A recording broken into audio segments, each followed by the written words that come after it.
Assalamualaikum warahmatullahi wabarakatuh. Waalaikumsalam warahmatullahi wabarakatuh. Jumpa lagi dengan saya dalam channel Pesan Bunyai tentang pentingnya belajar makrifat. Kali ini saya tetap berkolaborasi dengan Mbah Munajat Karimullah, dan yang akan kami bahas pada pertemuan kali ini adalah tentang hakikat kehidupan dunia yang fana. Ini sesuai dengan surat Al-Kahfi ayat 45 sampai 46 yang artinya, dan berilah perumpamaan kepada mereka manusia, kehidupan dunia ini seperti air hujan yang kami turunkan dari langit, lalu tumbuhlah dengan suburnya karena air itu taman-taman di bumi, kemudian tanaman itu menjadi kering yang diterbangkan oleh angin, dan Allah Maha Kuasa atas segala sesuatu. Nah, dalam manifestasi dalam kehidupan, segala yang ada di dunia ini bersifat sementara, baik itu harta, jabatan, maupun kebahagiaan duniawi. Dunia disebut sebagai mazra'atul akhirah atau ladang bagi akhirat. Dan juga jangan terlalu terpaut pada dunia, karena semua akan musnah dan kembali kepada Allah SWT. Dalam perspektif ini yang saya tangkap bahwa gunakan waktu di dunia ini untuk kebaikan, untuk menanam apa yang diperintahkan oleh Allah untuk menuju Allah SWT atau menuju ke alam akhirat. Nah, ini bagaimana perspektif kodimnya menurut Mbah Munajat? Mohon dijelaskan, Mbah Mun. Terima kasih Bunyai. Saya kira sederhananya begini, bahwa manusia terdiri dari dua dimensi, jasmani dan ruhani. Demikian juga Tuhan menciptakan alam ini pun dalam dua dimensi, dimensi alam dunia dan alam akhirat, atau yang baharu dan yang qadim. Nah, ini yang agar mudahnya seperti itu. Ini kita awali dulu dengan yang qadim. Qadim itu adalah sesuatu yang ada dari semula, sehingga dia mendahului alam dunia ini, dan dia tetap ada ketika alam dunia ini pun telah hancur, karena sifatnya qadim. Dan sebagaimana kita pahami, Allah pun ternyata membuat hukum-hukum ini secara gradatif. Jadi Allah yang berada di alam ketuhanan adalah alam maha qadim, alam yang tidak dapat dipahami, tidak dapat diketahui oleh manusia, karena beliau adalah laisa kamitslihi syai'un wa lam yakul lahu kufuwan ahad. Sehingga kita tidak perlu mendiskusikan tentang alam tersebut, karena kalau didiskusikan di alam realitas malah nanti menjadi bias, menjadi distorsi. Kemudian Allah menciptakan alam di bawahnya, yaitu alam qadim. Alam qadim bentuknya adalah cahaya, dan kita tahu cahaya adalah partikel dan gelombang, sehingga sifatnya permanen. Segala ketentuan, segala aturan, segala hukum-hukum yang berada di alam qadim itu sifatnya permanen.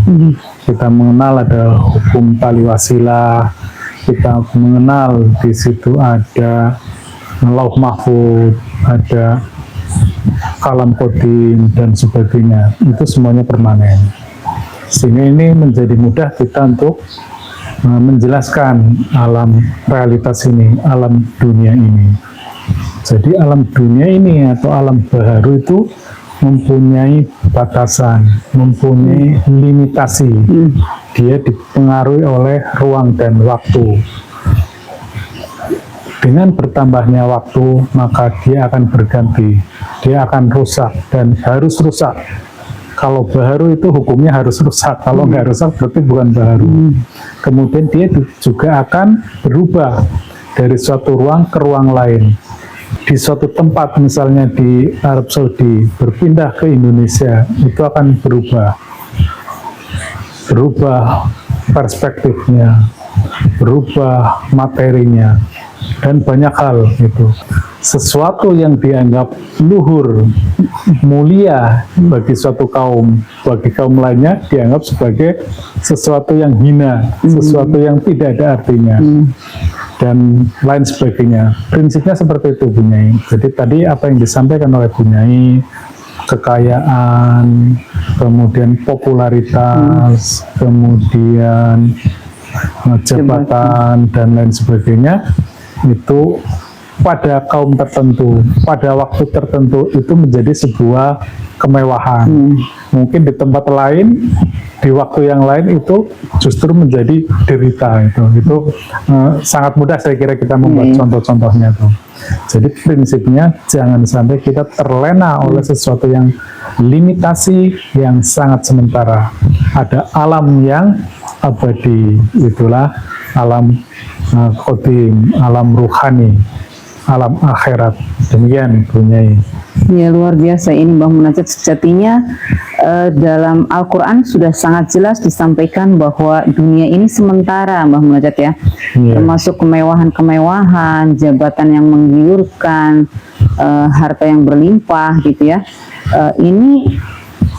Tetapi kebanyakan manusia lupa dengan itu, terlena ketika kita sudah saat menikmatinya gitu ya. Padahal pada akhirnya justru jabatan atau kemewahan itu justru akan menjerumuskan kita atau menghijab kita untuk mengingat Allah kembali gitu ya. Karena terhijab dengan kemewahan-kemewahan itu. Tapi kebanyakan manusia demikian. Bagaimana caranya Mbah Munajat untuk kita selalu dalam kesadaran bahwa ini adalah sementara gitu.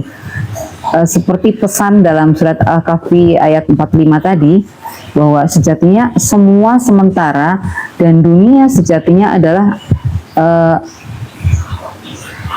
hanya untuk menanam kebaikan gitu ya, untuk menanam amal gitu istilahnya ya.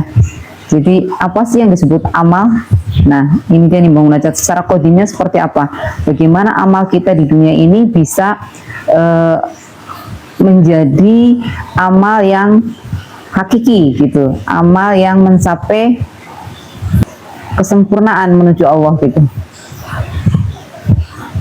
Ya, menarik sekali Bu Nyai. Kalau sekedar amal yang baik itu dalam perspektif lahiriah, saya kira tidak perlu menceritakan lah ya. Semua orang sudah paham bahwa berbuat baik itu adalah positif, berbuat jahat adalah negatif gitu. Itu saya kira sudah tidak perlu dibahas itu.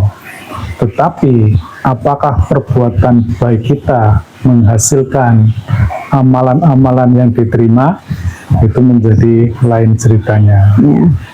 Jangankan hal-hal yang sifatnya umum seperti itu ya Bu Nyai. Bahkan dalam ibadah pun, apakah ibadah-ibadah kita adalah ibadah yang diterima oleh Allah, itu juga menjadi lain ceritanya ketika kita melakukan kajian-kajian yang mendalam pada perspektif ruhaniahnya. Karena dalam perspektif ruhani, sesuatu dapat diterima, sesuatu dapat reward ketika ruhani kita telah bersambung ke dalam sistem ruhani yang Allah buat itu. Jadi ketika kita tidak bersambung, maka itu menjadikan amal-amal kita hanya sebatas amalan dunia. Maka dari itu, bagi kita yang awam, memang kita perlu pemimpin, perlu seseorang yang memahami pola kebersambungan itu, Bu Nyai.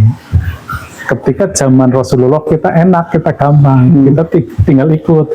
Ayo sholat, kita sholat. Ayo zakat, kita zakat. Ayo bangun masjid, kita bangun masjid. Sekarang kan tidak seperti itu, Bu Nyai. Membangun masjid kadang-kadang banyak diliputi oleh emosional kita. Bisa jadi karena iri, tetangga sebelah bangun masjid, kita enggak itu. Kemudian demikian halnya sholat itu. Sholat untuk mencapai sholat khusyuk bukanlah hal yang mudah itu, dan lain sebagainya. Hal inilah sungguhnya ya dunia yang menjadi perhatian kita, bahwa ketika masa nubuah berakhir itu, kalau kita pahami dalam perspektif qadim, dalam perspektif tasawuf, ternyata Rasulullah itu mewariskan ruhaniyahnya secara berantai. Yang kita tahu setelah Rasulullah wafat itu, kutumpahkan isi dadaku kepada Sayyidina Abu Bakar As-Siddiq, dan ini terus berantai sampai hari ini.